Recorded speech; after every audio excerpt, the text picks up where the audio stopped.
ಹುಟ್ಟುಹಬ್ಬ ಏನು ಆಚರಣೆ ಮಾಡ್ತಾ ಇದ್ದಾರೆ, ಇಲ್ಲಿ ಬಂದಿರೋರೆಲ್ಲ ನನ್ನ ಸ್ನೇಹಿತರು, ಸಂಬಂಧಿಗಳು, ಹಿತೈಷಿಗಳು, ನನ್ನ ವೆಲ್ ವಿಷರ್ಸ್ ಏನು ಬಂದಿದ್ದಾರೆ ಅವರಾಗಿ ಅವ್ರು ಬಂದಿರೋದು.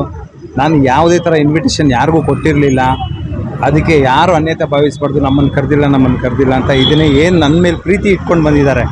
ಅದೇ ರೀತಿ ನಮ್ಮ ಪಕ್ಷದ ಮುಖಂಡರಾಗಲಿ, ನಮ್ಮ ಕಾರ್ಯಕರ್ತರಾಗಲಿ ಎಲ್ಲರೂ ಬಂದಿದ್ದಾರೆ. ಎಲ್ಲದಕ್ಕಿಂತ ಹೆಚ್ಚಾಗಿ ಇವತ್ತಿನ ಬೆಳಗ್ಗೆ ನಾನು ನಮ್ಮ ರಾಮಲಿಂಗಾರೆಡ್ಡಿ ಅವ್ರ ಮನೆಗೆ ಹೋಗಿ ಅವ್ರ ಆಶೀರ್ವಾದ ಪಡ್ಕೊಂಡು ಬಂದಿದ್ದೀನಿ. MLC ಎಲೆಕ್ಷನ್ ಅಲ್ಲಿ ಹೋಗ್ತಾ ಇದ್ದೀನಿ, ಇಲ್ಲಿ ಬರೋಕ್ಕಾಗಲ್ಲ ಅಂತ ಅವರು ತಿಳಿಸಿದ್ರು.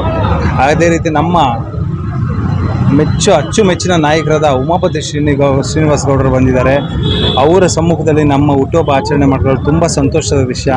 ಹಾಗೆ ಅರಕೆರೆ ಕಾಂಗ್ರೆಸ್ ಮುಖಂಡರು ಲೋಕೇಶ್ ರೆಡ್ಡಿ ಅವರು, ನಮ್ಮ ಹುಳಿಮಾವು ಎಲ್ಲ ಹಿರಿಯ ಕಾಂಗ್ರೆಸ್ ಮುಖಂಡರು, ಎಲ್ಲ ಹಿರಿಯ ನಿವಾಸಿಗಳು ಈ ದಿನ ನನ್ನ ಹುಟ್ಟುಹಬ್ಬಕ್ಕೆ ಈ ವರ್ಷ ಯಾವುದೇ ಪಕ್ಷಪಾತವಾಗಿ ಮಾಡಿಲ್ಲ. ಎಲ್ಲ ಪಕ್ಷದವರು ಬಂದಿದ್ದಾರೆ. ಎಲ್ಲರೂ ನಮ್ಮ ಹುಳಿಮಾವು ನಿವಾಸಿಗಳು ಬಂದು ನನಗೆ ಆಶೀರ್ವಾದ ಮಾಡಿದ್ದಾರೆ ಸರ್.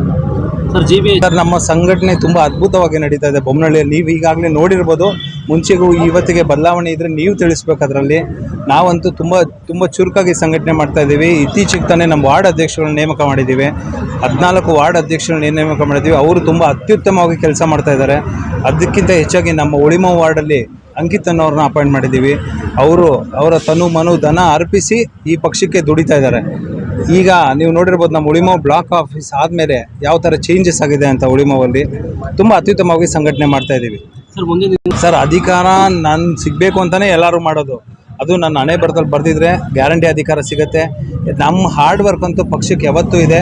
ನಾವು ಪಕ್ಷದ ಸಿದ್ಧಾಂತನ ತತ್ವನ ನಡೆಸ್ಕೊಂಡು ಹೋಗ್ತಾ ಇದ್ದೀವಿ. ಯಾವತ್ತಿಗೂ ನಾವು ಪಕ್ಷದ ಪರನೇ ಇರ್ತೀವಿ. ನಂಗೆ ಟಿಕೆಟ್ ಕೊಟ್ಟರು ಸರಿ, ಕೊಟ್ಟಿಲ್ಲ ಅಂದರೂ ಸರಿ, ಯಾರಿಗಾದರೂ ಟಿಕೆಟ್ ಕೊಡಲಿ ಪಕ್ಷ, ನಾವೆಲ್ಲ ಒಮ್ಮತದಿಂದ ನಾವು ಕೆಲಸ ಮಾಡ್ತೀವಿ ಸರ್. ಕಾಂಗ್ರೆಸ್ ಪಕ್ಷನ ಬಲಪಡಿಸ್ತೀವಿ, ನಮ್ಮ ಉಮಾಪತಿ ಗೌಡ್ರನ್ನ ಬಲಪಡಿಸ್ತೀವಿ, ನಮ್ಮ ರಾಮಲಿಂಗಾರೆಡ್ಡಿ ಸಾಹೇಬ್ರದ್ದು ಹೆಸರು ಉಳಿಸ್ತೀವಿ. ಹಾಗೆ ನಮ್ಮ ಸೌಮ್ಯ ರೆಡ್ಡಿ ಮೇಡಮ್ ಅವರು ಅಷ್ಟೇ ಬರಬೇಕಿತ್ತು, ಕಾರಣಾಂತರಗಳಿಂದ ಅವರು ಬರೋಕ್ಕಾಗಿಲ್ಲ. ಅವ್ರಿಗೂ ತಿಳಿಸಿದ್ವಿ, ಅವರು ಫೋನ್ ಮುಖಾಂತರ ವಿಶ್ ಮಾಡಿದ್ದಾರೆ ಸರ್. ಕಾರ್ಯಕರ್ತರುಗಳಿಗೆ ಈ ಸಲ ನಾವು ಏನು ಸಂಘಟನೆ ಮಾಡ್ತಾ ಇದ್ದೀವಿ ಇನ್ನೂ ಅತ್ಯುತ್ತಮವಾಗಿ ನಡ್ಸ್ಕೊಂಡು ಹೋಗಬೇಕು. ನಾವೆಲ್ಲ ಒಗ್ಗಟ್ಟಾಗಿರಬೇಕು. ಯಾವುದೇ ಒಂದು ತೊಂದರೆ ಬಂದರೂ ಎಲ್ಲ ಕಾರ್ಯಕರ್ತರು ಒಟ್ಟಾಗಿರಬೇಕು.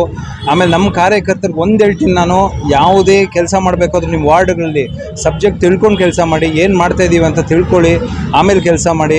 ಯಾವುದೇ ಪ್ರಾಬ್ಲಮ್ ಅಂದರೂ ಕ್ವಶನ್ ಮಾಡೋದು ಕಲ್ತ್ಕೊಳ್ಳಿ. ಆಫೀಸರ್ಸ್ನ ದಯವಿಟ್ಟು ಕ್ವಶನ್ ಮಾಡಿ, ಏನು ಮಾಡ್ತಾ ಇದ್ದೀರಾ, ಹೆಂಗೆ ಮಾಡ್ತಾ ಇದ್ದೀರಾ, ಯಾವ ಥರ ನಡೀತಾ ಇದೆ ಅನ್ನೋದು ತಿಳ್ಕೊಂಡು ಕಾರ್ಯಕರ್ತರು ಮುಂದುವರಿಬೇಕು ಅಂತ ಕೇಳ್ಕೊತೀನಿ.